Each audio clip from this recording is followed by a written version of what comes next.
Am I speaking to right now? Cameron. My name is Cameron. Cam Buford. Hey, it's Peter Rosenberg. I'm hanging on my man Cameron Buford. We got some good questions today. I'm a Dolphin fan. There's always room for improvement. I'm more a fan of boxing. Boxing is my main sport.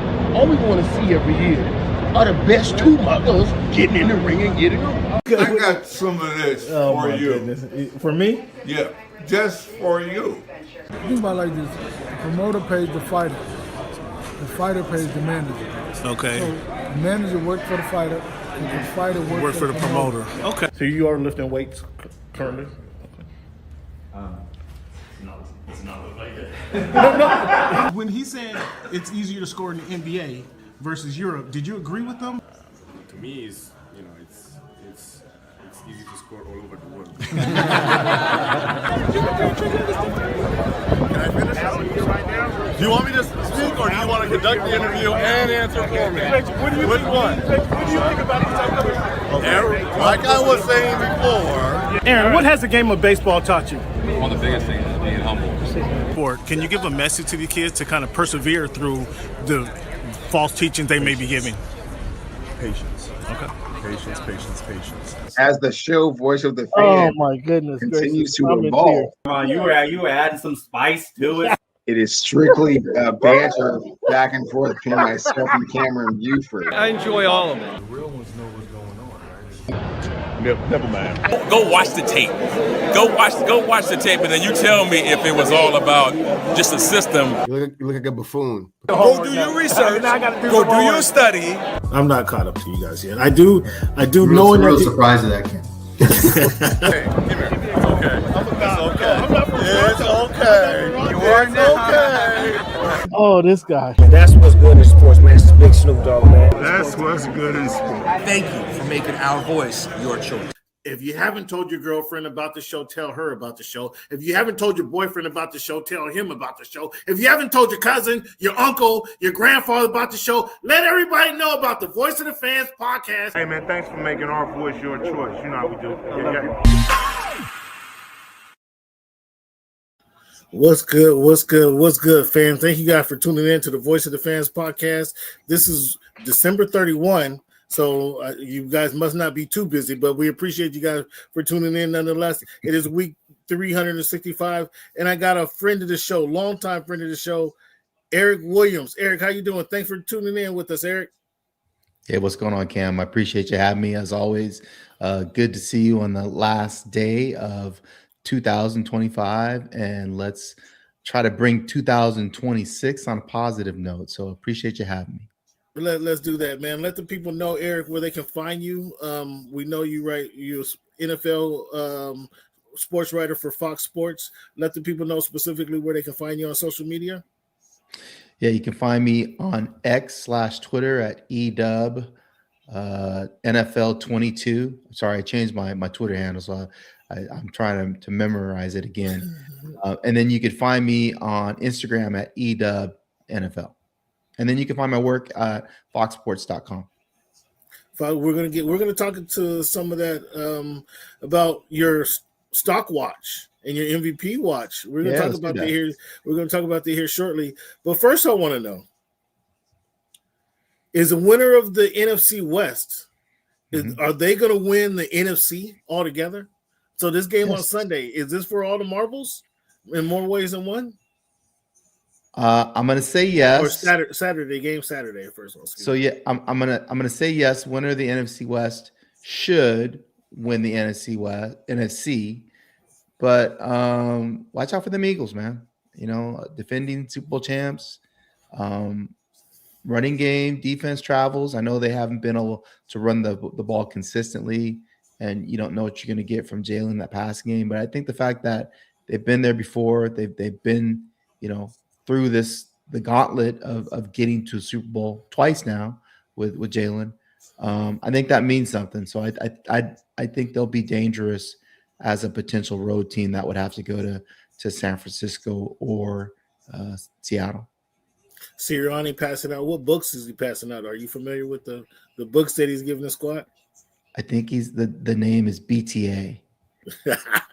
Okay, you got a lot of confidence. You got a lot of confidence in these Eagles, huh? Yeah, I don't sleep with these Eagles, man. I saw him in person when they played against the Chargers, and the Chargers ended up winning that game, but their defense looked legit.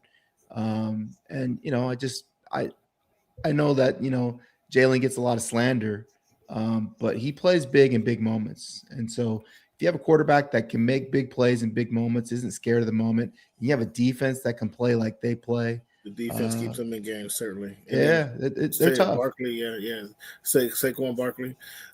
Talking about a defense, I fell in love with Mike McDonald this season. Nice. Not only is his demeanor, stoic demeanor, all about business. Rarely do you see him crack any jokes. And I'm totally okay with that. This is we're here to work. This is not fun and games. I'm totally okay with that. Stoic demeanor. I love that. I love what he's done with the defense. The defense is ferocious. The defense was ferocious when I went and saw him in preseason without Lawrence and Williams. They were ferocious then. You add those two to it, and the defense is ferocious, and they got the young guys coming along. Yeah, I just don't trust their quarterback, and he's shown the week after week, the last 3 weeks. If the ball bounces a certain way, he has three interceptions. Yeah, or he get lucky. He got lucky this last week against Carolina? Like there was he kept them in the game longer than they should have been in the game. I'll put it like that. Yeah, I hear you on Sam. I felt like the game against the Rams was a little bit of a breakthrough where he was able to lead them at the end of the game on a scoring drive. I think that's something to build on. He does put the ball in harm's way a little more than you'd like. But, you know, I mean, you know, I was up there last month when they played Minnesota, had a chance to talk one-on-one with Sam and a handful of teammates and Mike McDonald, and everybody's kind of saying the same thing. Like, that's our dude. We understand there's going to be some mistakes, but we're riding with that guy. And I think that means something to the rest of the team and to Sam in terms of his confidence when he goes into big games in big moments like he's going to have against San Francisco. And he doesn't have to do it all by himself. You know, I think that's one of the things that benefits him because, like you said, the defense is legit. You know, they can keep the score down. He just has to make a handful of plays in the game, and they can win more times than not. And correct me. First of all, I got two questions to ask you on this. That's not on my script here. Does the confidence, when the coach puts that much confidence in the player and encourages his teammates to rally behind this player, does that actually build that player's confidence? I think so because I think the player can play a little more free when he feels like guys have their back. And even if he makes a mistake, it's like it's all good. Go out and make the next one. So you still have confidence that you can go out there and execute when you needed to execute in those moments. So I think it does give you confidence. It's kind of like a kicker when a kicker misses a field goal and guys are salty about it. Now he's scared to miss again instead of thinking, I'm going to make it. So you have to have that confidence in everybody on your team, particularly a quarterback, because he has to make a decision on every play on offense. So we'll see if he can get it done in San Francisco. I like Mike's whole demeanor, and he does put a lot of confidence in him. My one question, and I don't know if this is a Mike McDonald question or I'm having a brain fart on Kubiak. Is Kubiak young Clint Kubiak? Kubiak? Yep. Is it Clint Kubiak's youth that forces him to continue to go to Darnold versus sometimes they should be running the ball? They should. There's time when Sam Darnold is throwing a pick or a questionable play, and they turn around and go right back to him. It's like, no, let's run the ball. Let's cool you down a little bit. Let you settle down a moment. Do you notice that? Am I seeing something I'm not seeing? What do you think about Kubiak's play calling? I think Kubiak's play calling, for the most part, has been spot on. I don't think you want to get predictable. I think that's part of it, and you need to have balance. And I think the other part is they haven't been consistent in their ability to run the football. Charbonnet had a good game against really? Packers. I don't think they're averaging like what 3.7 a carry. I mean, they're not just rolling over dudes. I mean, they're having trouble, getting the type of running game, the type of explosive running game. I think that you expected from the kind of talent they have, at least in the backfield. I think they're in the market with Walker and Charbonnet. So it was better against the Panthers. Is it going to be better against the Niners? It should. I mean, they should be able to run the football against the Niners. I think they're on the market for a running back, by the way. Yeah, I could understand that. It's disappointing to see a running back in his third, fourth year. Kenneth Walker is a nice article you wrote about him, and nice chance you had to talk about him. However, you're still running. You're still running the bubble, dude, in your fourth year. Like, don't. You should have learned in your third game that you can't run the bubble in the NFL. I'll say this about the zone running scheme. I know when Marshawn first got there, he had the same issues that Walker did in terms of where to hit the hole, where the cutback lanes were, when to press it. And I think that's why Charbonnet is more effective. So I think he's just had more reps in that scheme. And I think the more Walker is in that scheme and understands what he's being asked to do, he doesn't have to lean on his speed to get outside all his time and really just trust the blocking that is in front of him. I think he'll be more effective. I think he's got to give him some more reps. Is week 18? Is it week 18? No, I feel you. You're not wrong. You're not wrong. I'm just to me, Walker's the more talented back. He is. I don't disagree with that. I don't. We've had this discussion the more talented back at some point is going to show you that he's the more talented back and have more explosive runs. So I don't know if I would necessarily give up on him right now. No, you gotta use what you got. You gotta use what you got. And I'm not at all saying give up on the guy. So you gotta, he has a chance to step up in the playoffs. They what a better time to step up. He played good against the Rams a couple weeks ago too. I think he had. He's had some good games. Right. And I like, and I was going to mention this. He had some good games. I like specifically. I don't recall what game it was specifically, but it was just within the last 3 weeks that they started Charbonnet. Charbonnet got the first couple carries in the game. When they did finally go to Walker, in that second or third series, Walker looked much more explosive. He came out running with a lot more purpose, and I saw the tactic there. I like that. I like that move, motivational move, because Charbonnet is more productive in this running scheme. That's plain and simple. Anybody can see that Charbonnet is more productive. However, it just scratched my head. Like, how is this so? That's what I'm scratching my head. But we're gonna go on from there. Okay. Does Lamar and or Harbaugh return to Baltimore next season? Ooh. Yeah, I mean, I kind of go back and forth on this. It seems like I would say it's easier to find a quality head coach than it is to find a franchise quarterback. So it's going to really be up to the owner and who he believes in. Hey, Happy New Year to you. Thank you. Appreciate that, man. If I was making the call, I'm riding with Lamar. I think he's the real deal, and I'm trying to find a head coach that can get the most out of Lamar and has an understanding of who he is. That's how I would roll. But I mean, Harbaugh's had a lot of success too. Won a Super Bowl. That you have to respect that. But for me, I'm riding with Lamar. And Lamar's but what I think was going to happen is I think Harbaugh is staying and I think Lamar is going to be out of there. I think that's what's going to happen. Ooh. Breaking news here from Mr. Fox Sports, Eric Williams. This isn't me knowing anything. I think this is me speculating based on what's happening right now at the end of the year and based on the fact that Lamar wants to get paid. I mean, that's really at the heart of everything that's happening right now is, his contract is up in 2 years. He wants the contract extension. He wants to be the highest paid player in the league. So every time your contract is up, you're going to miss the last 6 games of the season? Is that how this goes? He doesn't have an agent, and so I think it's his way of showing leverage.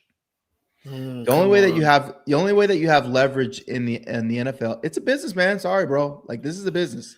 We're not playing youth football no more. Like, we're playing for money. Don't get it twisted, man. I know you root for the laundry and all that, but this is a business. And so the only way as a player to have leverage is to withhold your services. And if you don't have an agent in there that's working with the front office and negotiating on your behalf as a player, it's really the only card you can play in that negotiation that gets ownership's attention. So okay, that's my read on it. Okay, it's a business. Understood. 100% understand. It's a business. To be the best in your business, it requires you to be a good quality team player or teammate in the position that he plays. He's not AJ Brown, where he can just run some routes. I'm sorry. I was going to bring up AJ Brown because AJ Brown's not following that playbook. No, but he's not the receiver runs his. He's better than AJ route. Brown. He gets the ball. I understand. He is the quarterback is a better player, is a more important role than the receiver. Yes, I 100%. Yes. I'm not arguing that at all. What I'm saying is AJ Brown can come to practice late, run the right routes, and be on time with the rest of the guys. Yeah. The quarterback cannot do that. The quarterback, for the team to be successful, the quarterback cannot sit out six weeks every time there's a contract issue. The quarterback, for the team to be successful, at one point, it's not about money. We're not talking about money here. So, at what point though does your position make you a leader and make you lead these guys? The money is not an issue, and we're not talking about money, are we? He's not talking about I think 50 million. I mean, he got plenty of money. We're not arguing about a few more dollars in the bank account or a contract extension. He should be well. I suspect him. Correct me if I'm wrong. I didn't think he was Allen Iverson going out here blowing money every season. So he should be taken care of in that respect. He's not paying agents, so he has no extra money to blow. By the way, I think that he could be a better teammate. He could be a better teammate. And if he's truly using his leverage as a player because it's a business, when there's a contract issue at the end of at the end of a season, multiple times now this has happened. If this is actually happening this year, that's a bad sign to a teammate. I don't want to play with a guy like that. I don't want to give my all the right guard making $750,000 and move on. Go ahead and play Huntley. Wow. I mean, that's where he's at. Yeah, I mean, he's not going to play hurt. We know that. He's not going to play hurt because, again, he's risking himself. And you're right. It's not necessarily about money, but it is about long-term security in terms of his status within the organization.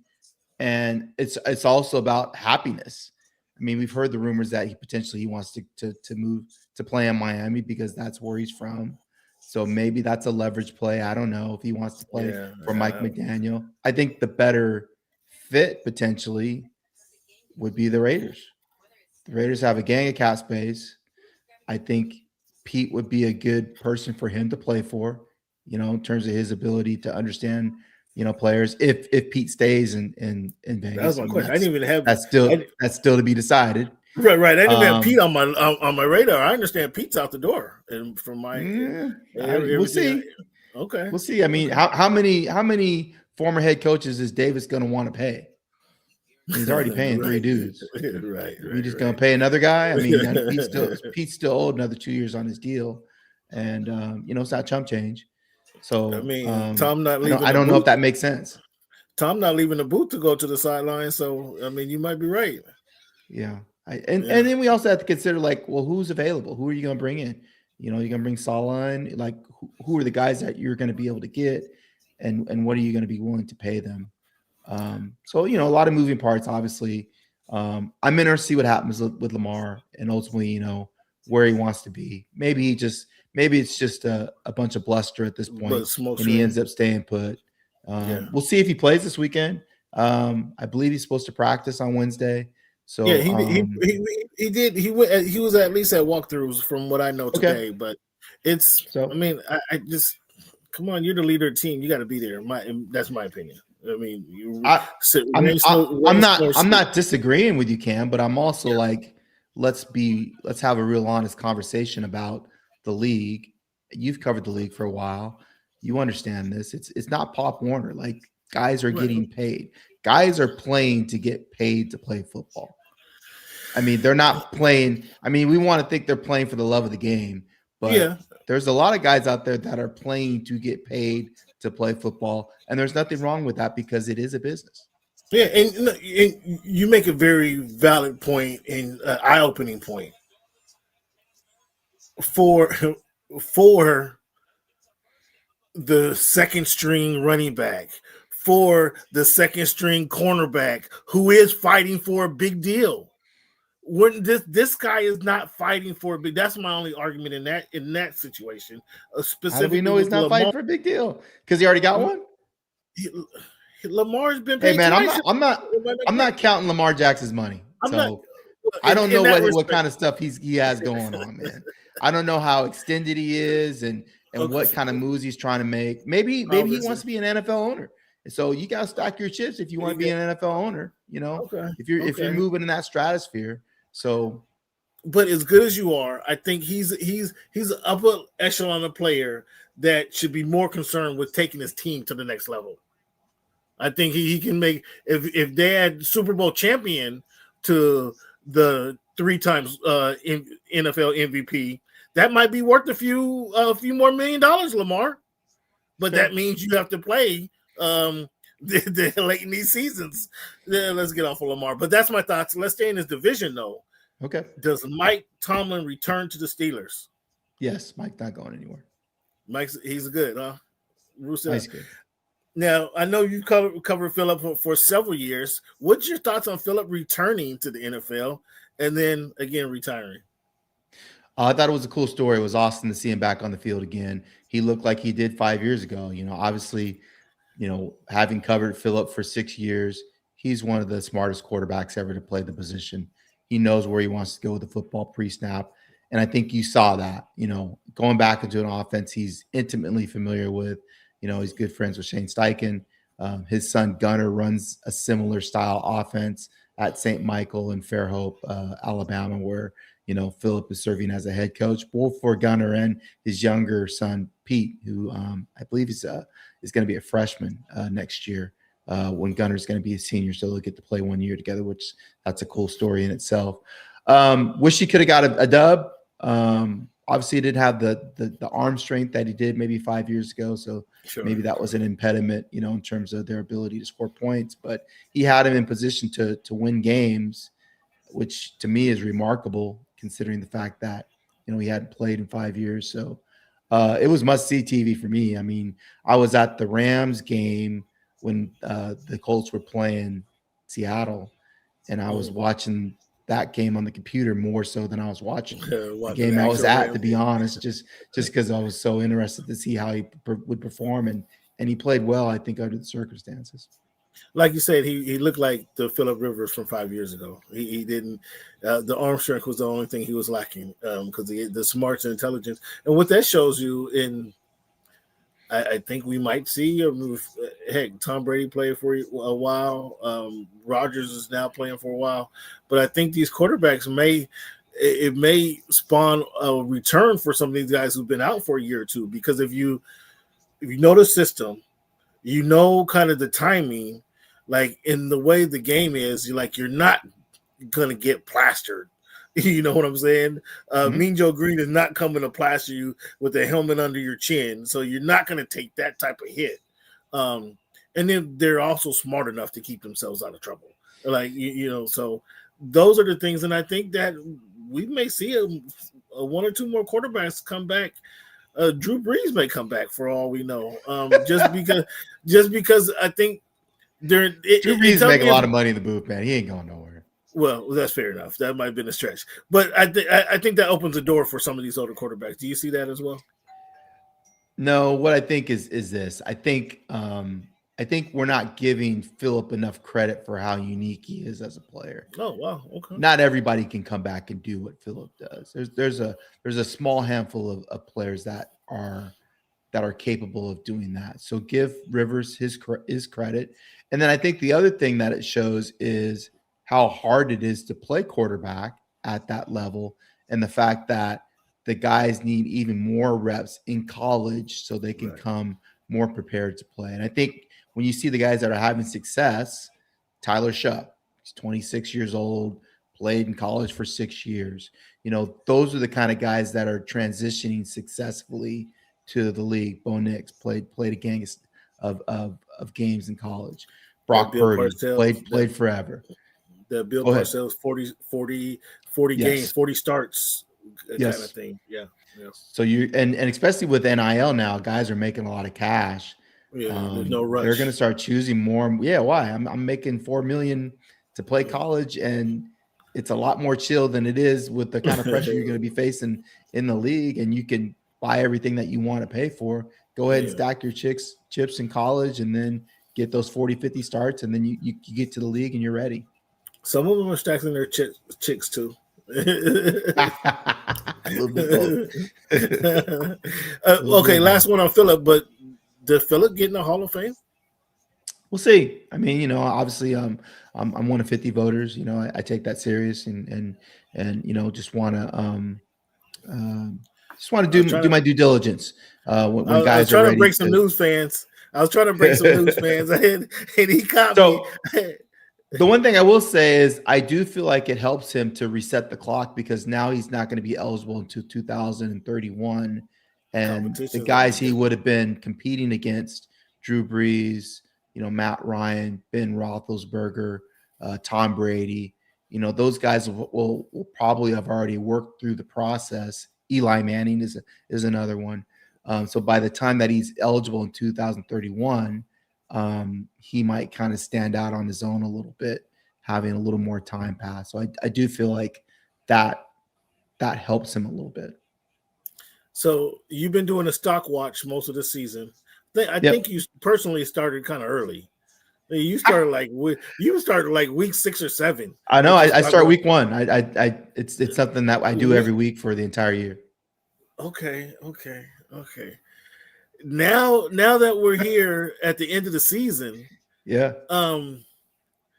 mean it's hard for me. It's hard to differentiate these guys, and then I think we all of us, anybody evaluating the NFL, gets caught up in the statistical factor of it all and who has the better stats.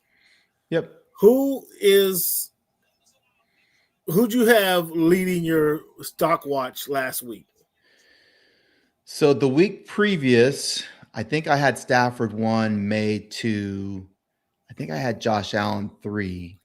And then this week I switched. Well, no, I kept it. I kept Stafford 1, May 2. I think I moved McCaffrey to 3.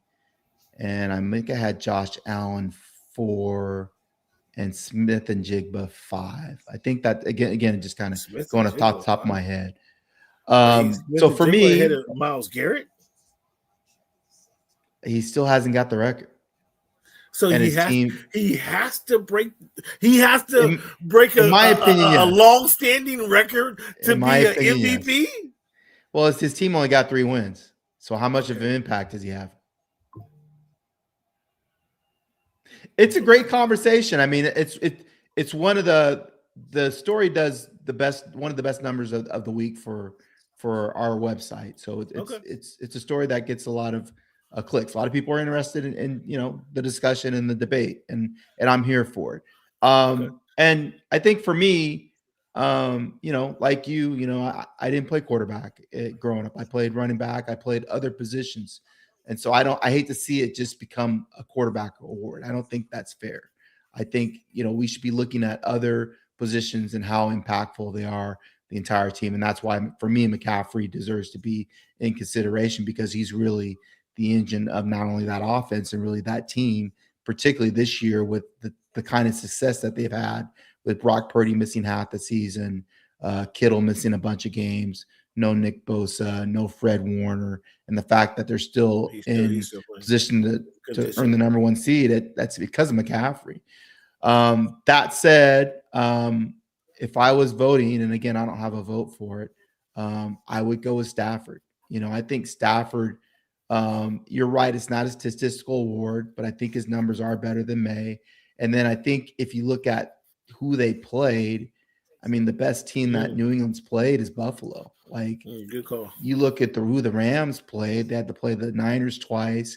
They had to play Seattle twice. They play in the best division in the league. They had to play Philadelphia. They had to play the Colts. They had to play the AFC South, Jaguars.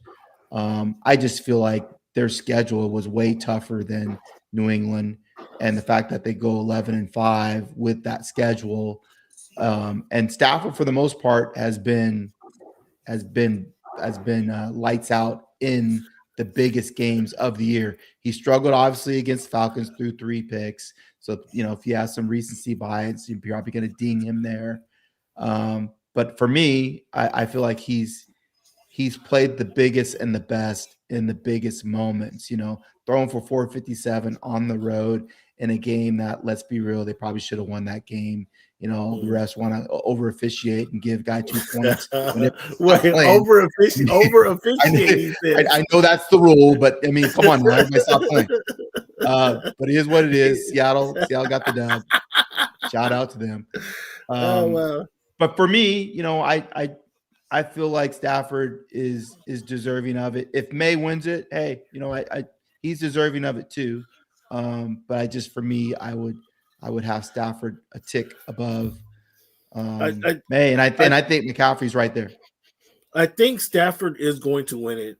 I think it's kind of the storyline situation. Been in Detroit, came to LA, won a Super Bowl. Now he never won through his whole career. He's never won an MVP. I think. Yeah, I don't like that, Cam. I think that's part of this. I think that's part of the storyline, though. And I think with Sean McVay, plays into the storyline. Sure. They're walking throughout the season. There's been multiple times they have the ball on the 2-yard line, on the 3-yard line, and he's he's passing the ball when most times they would run the ball. McVay's passing the ball all season long. He was doing that. It's hard to score in the red zone. So, and Devontae is one of the best route runners in the league. So when Devontae was Aaron Rodgers, they had a lot of touchdowns like that. Come on, it looked forced this season. Just watching the Rams play. You got to win your game. You don't care how it gets done. You just want to score. Right. Okay, Sean.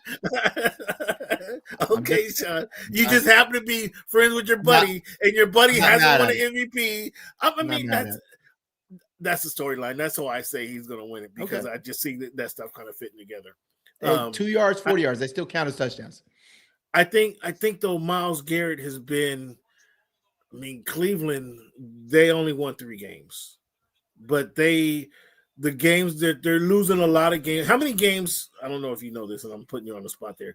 How many games have they lost by 6 points? Yeah, I don't know how many games they've lost in one score. I would imagine it's been significant. Because they have been in all of their games. Yeah, and for the most part, they've been close games that they lost. And so I think Myles Garrett is a difference maker. I think you got to respect that. So who do you think is the coach of the year? This is another great question, or another solid question. I think it's Vrabel. I think taking over a team that was 4-13 and bringing them to this point where they're going to win the AFC East for the first time in a while. The work that he did with Drake May, the money that they spent in free agency and bringing in guys and to get those guys to actually play to their potential. Free agency is a crapshoot, and a lot of guys get paid and come in and don't perform well. So the fact that a lot of those guys that they signed in free agency have come in and performed, I give credit to Vrabel for coaching them up. Ben Johnson certainly has an argument. Kyle Shanahan certainly has an argument with all the injuries that they've dealt with. Liam Cohen in Jacksonville has done an amazing job with Trevor Lawrence and that team. I didn't think Liam Cohen had those coaching jobs, man. Like, I definitely slept on him when he was with the Rams, serving as their offensive coordinator. So much respect to him. But for me, I think it would be Vrabel. You didn't mention Canales Give Dave credit, and I like Dave. Dave's a great dude, great coach. Got to know him a little bit when he was in Seattle, working for Pete. Dave definitely deserves to be part of that conversation, but I don't think I would put him up there with that top 4. Okay, Vrabel. I like that. I like that as well. I mean, perfect fit for the Patriots. Been there, experienced it, has that lineage. Perfect fit. My only disappointment. I still feel like they did Jared Mail dirty though, by only give him 1 year. Like, I didn't love how that happened, but I get it. I mean, Vrabel. I mean, they couldn't cast a better coach for. Yeah. Like, I'm with you too. Mayo, he got done dirty, but Vrabel. I mean, I'm going to get Vrabel myself. So thank you, Chief. But the thing that frustrates me as a longtime Miami Dolphin fan is here's this team, this franchise, lose who some would say, many would say, the GOAT of all time as a quarterback. Lose the GOAT as a head coach, and inarguably either one of those guys. And then 2 years later, they get the coach of the year and a potential MVP candidate, and the Dolphins still haven't found a quarterback since Dan Marino. Mm-hmm. Well, is that ownership? Yeah, is that totally just ownership. So it's just ownership. Okay, 100% ownership. I'm trying to figure this out. Like, I mean, think about it. Think about the Spanos family and how much dysfunction they've had over the years. And then all of a sudden they hire Jim Harbaugh and everything's great. So they finally spent some money on a head coach and brought him in, and they're winning games.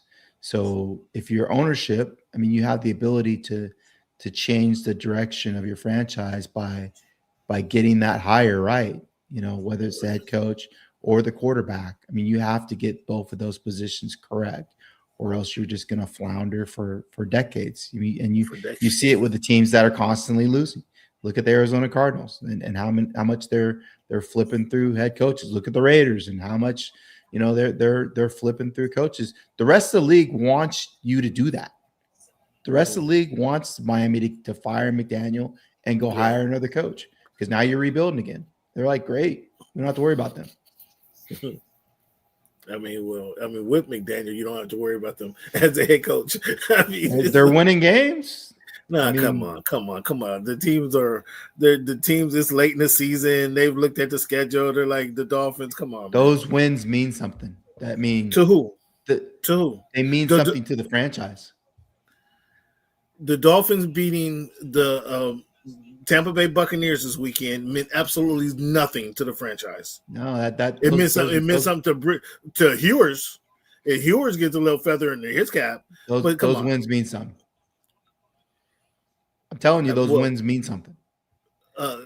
Cash for Ross, and so what I'm hearing, you're trying to build a winning culture. You don't do that by losing.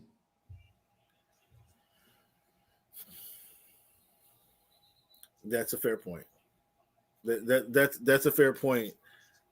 However, why does it take you 8 weeks to start winning games? Why does it take you 8 weeks to look like you're focused? Maybe you had the wrong people and they're messing it up. And so that's what the problem. That's my problem right there. We can't go another season with you not having the right people. Well, hold up. They fired the GM, right? Yeah. And now they're winning. The GM's job wasn't the GM's job done before the season started? Wait. Okay, was the GM's job before the season started? Help educate me and the rest of their football fans. Listen to the show. Was the GM's job complete when he selects the players at the draft, and then with free agency when he puts the players in place during they have this thing called trade deadline. They have this thing called trade deadline where you could still make your team better. And I think he was traded, or he was fired a week before the trade deadline. I think it was. My memory serves. What I'm trying to get at, Cam, is you have to have organizational alignment. You'll understand this. When Holmgren was there with Ruskell, did the Seahawks have alignment? Yeah. No, they didn't have alignment because those guys hated each other. Who'd you say? When Tim Ruskell was there with the Seahawks as the GM and Holmgren was as head coach, they did not have organizational alignment because Ruskell would draft guys and Holmgren wouldn't play them. Didn't play the guys. So when Pete came in with Snyder, they had alignment. They were aligned in terms of how they saw players, how they were going to use them, which guys they were going to bring back in free agency, who they wanted to bring in, when they were going to move on from people. And so if you don't have that between the guy making the picks and the GM or helping to secure talent and the guy coaching them, then it's hard to go out there week in and week out and win games. And so that's what I'm saying wasn't happening with the Dolphins. Why they got GM. You see what's happening with the Raiders. They don't have alignment, and that's why they're struggling. So a lot of these teams, look at Minnesota. I don't think they have alignment in Minnesota. That's why they're struggling. The organizations that have sustainable success, Philadelphia Eagles, Rams, now the Chargers. Right. Denver, because now they have alignment. It's because they're all on the same page. And so the franchises that aren't on the same page are going to continue to just kind of flounder around. Tennessee Titans. Okay. Fair point. Two more points. Just like the tush push has rubbed half the NFL wrong, and they're probably going to rule that out, as I understand it. Can we get rid of the punch out? Can we get rid of the punch out play in the NFL? You mean the peanut punch? I'm tired of it. I've seen enough. Oh, wow. I've really? seen enough. I've seen enough of it. It's not that what's wrong with the peanut punch? These players nowadays are running to they're not even trying to focus on tackling. They're running to punch the ball out. That's on the guy tackling. I mean, that's what they're doing. Like they're running to over there to see if they can get the right angle to punch the ball out. And I'm sick of it. Turnovers are momentum changing plays.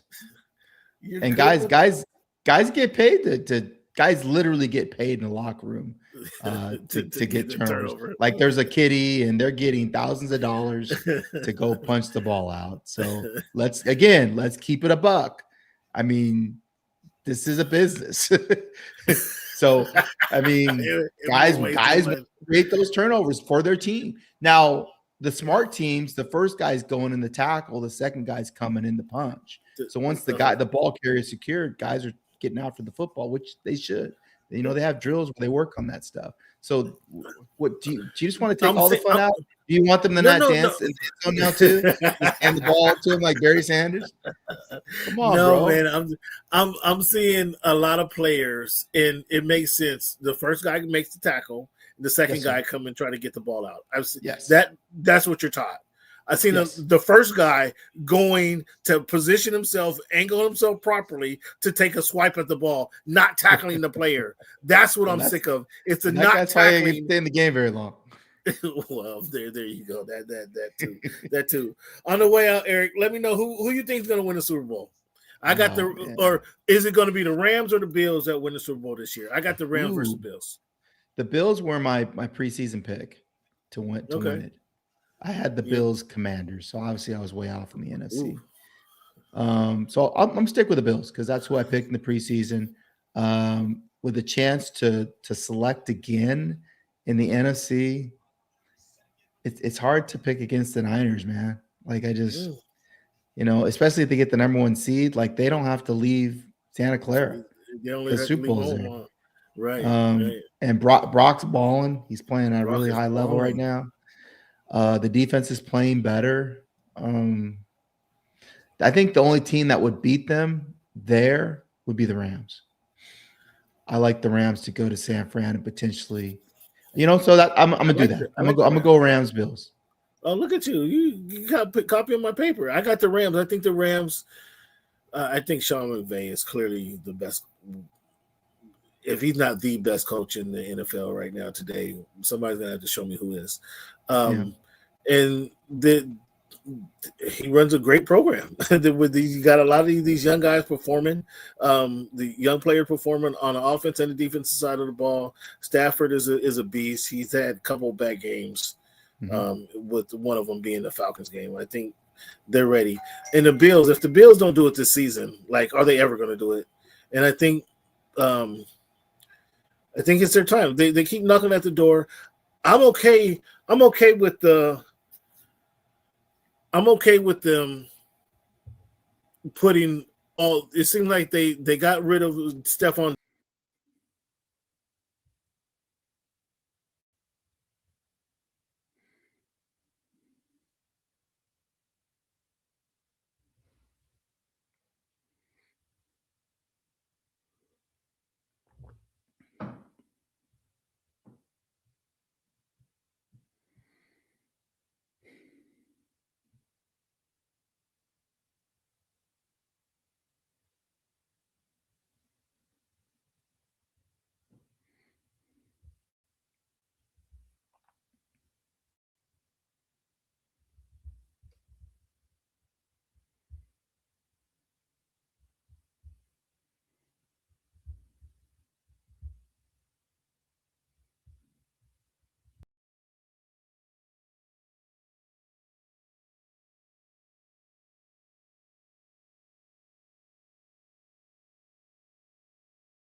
On Saturday, the Texans beat the Chargers, beating up Herbert. Herbert's not going to play this week, but the Chargers still make the playoffs. And we had the Ravens beat up on the Packers. Derrick Henry, as I mentioned, went crazy. We had Sam Darnold against the Panthers. The defense is awesome. The running game is very solid. Sam Darnold was able to make just enough plays to get by the Panthers, who play an inspired ball. I'll just talk about the games that really matter. Outside the Dolphins beat the Buccaneers, Jaguars beat the Colts in impressive fashion. The Patriots beat the Jets, pounded them. Shador Sanders got his first win. He beat the Steelers. The Saints beat the Titans. The Falcons beat the Rams narrowly on Sunday Night Football. We talked about the MVP race. Talked about the Defensive Player of the Year. So that's really looking at it. My picks last week, I went 66% last week in my picks. Only 7 out of 16, so not great. I'm at 62% for the year. This week, though, the big games I have are the San Francisco versus the Seattle. That's a big game of the week. Lions versus the Bears is another game of the week. And I have the Ravens and the Steelers, obviously, a game of the week. And I'm going Baltimore over the Steelers. I'm going Chicago over the Lions, and I'm going San Fran over Seattle. So we'll see how this thing transpires.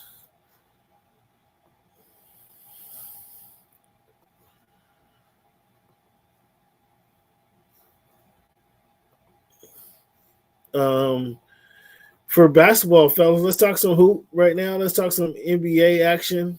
Talk about some potential trades. Do you guys want to see Giannis on the Spurs, the Heat, or the Knicks? I think the Spurs have the best. I personally would not trade for Giannis if I'm running the Spurs. I just have the 3-guard offense, and let's see who can stop that. But they have the best package to go get Giannis. The Heat don't really have a package to go get Giannis, but I wouldn't mind seeing Bam, Giannis, and Norman Powell running the squad there. On the Knicks are kind of a similar situation where they're the Knicks are would have to give up some key players. I personally would give up Quality Town for Giannis. I'd drive him to the airport personally. But I think they might need more than that. And so I don't know if Giannis actually gets out of there. I think the Knicks would probably be the best situation. What do you guys think about Anthony Davis to the Hawks? Would you make that move and turn them just into a superior defensive team? I mean, he's not there. He doesn't play in Dallas. I'm not sure he played much more in Atlanta. It might be a more fun place, but I'm not sure if he does. He doesn't do much different in Atlanta. Wembanyama helps the Spurs get to the cup. We already knew that. Jalen in that same cup, Jalen Rose dropped 40 to get the win, and they did not decide to hang their banner. So good on them. Zion Williams comes back here this week. It scores 18 points off the bench. Strong late game scoring in his comeback. Kawhi Leonard this week, fans. If you guys forgot about him, the guy who signed with Aspiration, he averaged 41 this week, including a 45-point masterpiece. Those on the Clippers, they're on the Clippers. Brook Lopez now is playing for the injured Vlade Divac. Divac is a low post player. He's one of the true big men left in the game today. However, Brook Lopez is able to step out and shoot that 3-pointer. And with him shooting threes, I think a couple nights ago he had 11 threes. With him shooting 3-pointers the way it is, the way things stand, he's able to open the court up for Kawhi and James Harden to get to the hoop. So they're going to have to consider that when Zubac is ready to play, how they're going to use him versus Lopez versus Zubac. And just a final note on the NBA, we can't talk about the All-Star voting and where you guys think players are, who's been underrated, undervoted, but it's no longer okay to underestimate the San Antonio Spurs. The San Antonio Spurs fans, I'm here to tell you, are NBA championship contenders right now today, December 31, 2025. They're only getting better. In the next 4 or 5 months, can they be champions? We'll see. But the Spurs are must-see TV. They're only getting better. I think they can make the Western Conference Finals against Houston Rockets. Pretty sure they can make that finals. Have you guys seen the All-Star voting? What do you guys think about the All-Star voting? Pretty interesting. Pretty interesting. In the West, I'll tell you what I find interesting. In the West, you got Luka Jokic, Steph, Shea, Wemby, Anthony Edwards. And then at number 7, you have Denny Avdija of the Portland Trailblazers. Now, I'm not saying Denny is not worthy of this rating, but they have him more fans voting. They have him higher than Kevin Durant, LeBron James, Austin Reeves, Alfred Sengun, and James Harden, and the aforementioned Anthony Davis. I just find that in Avdija is playing great basketball, though he is. And in the Eastern Conference, Michael Porter's 10. He's behind Pascal, Jalen Johnson of Atlanta, Karl Anthony Towns of the Knicks, Jaylen Brown, Donovan Mitchell, Kate Cunningham, Jalen Brunson, Tyrese Maxey, and Giannis Antetokounmpo. I like Maxey's up there at number 2 because he's been keeping Philly afloat even without Paul George or Joel Embiid. So good grading there. Lloyd Marketing, is he better than Jimmy Butler, Stephon Castle, Chet Holmgren, Kawhi Leonard?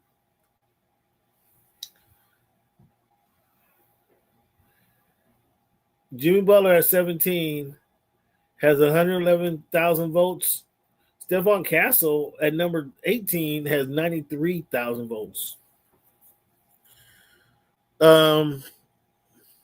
Looking in the East, what do I see? Pascal Siakam ahead of Michael Porter Jr., LaMelo Ball, Brandon Ingram.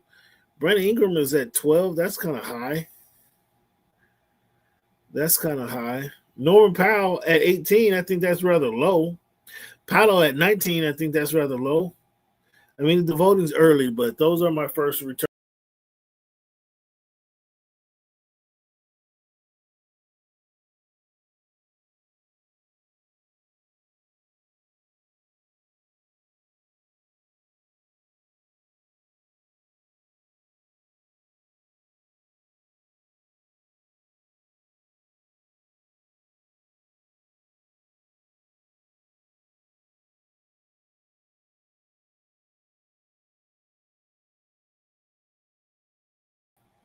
My internet is acting up, folks. I don't know how much of the NBA stuff you got, but I wanted to do the NBA, the voting of All-Star Weekend for you guys. So I'm going to just jump straight into my This Week in History segment. This Week in History segment starting January 1, 1863. President Lincoln signs the Emancipation Proclamation. January 1, 1863. January 1, 1990, David N. Duke was sworn in as the first African American mayor in New York City history. January 11, 1997, Kofi Annan of Ghana is named the first Black Secretary of the United Nations. On December 31, 1972 baseball champion Roberto Clemente died in an aviation accident on December 31 while en route to deliver aid to earthquake victims in Nicaragua. So he gave his life to kind of serve others. So kudos to you, Roberto, for doing what you did and being committed to others' growth as you are.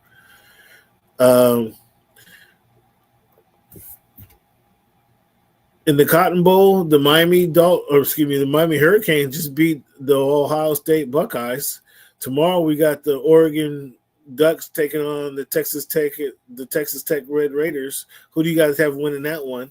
We have Alabama Crimson Tide playing the Indiana Hoosiers tomorrow as well, and we have Mississippi playing Georgia. Who's you guys pick for the national championship? Who's going to win it all? Now that we have the number 10 team knocked off the number 2 team, well, Miami might have some action, fans. Miami might have some action.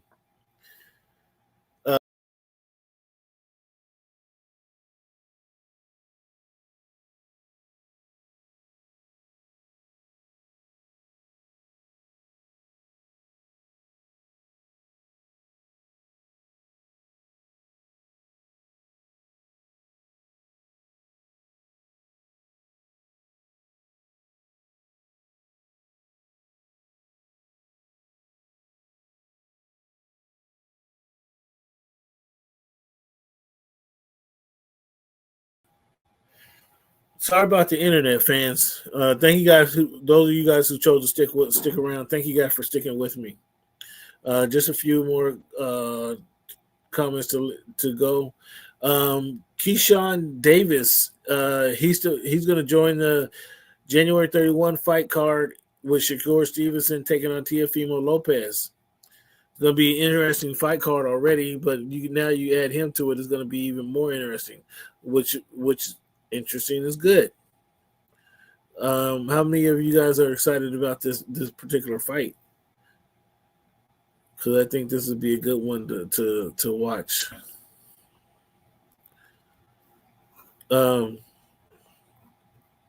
That's all I have, fans. I really thank those of you guys who tuning in to the Voice of the Fans.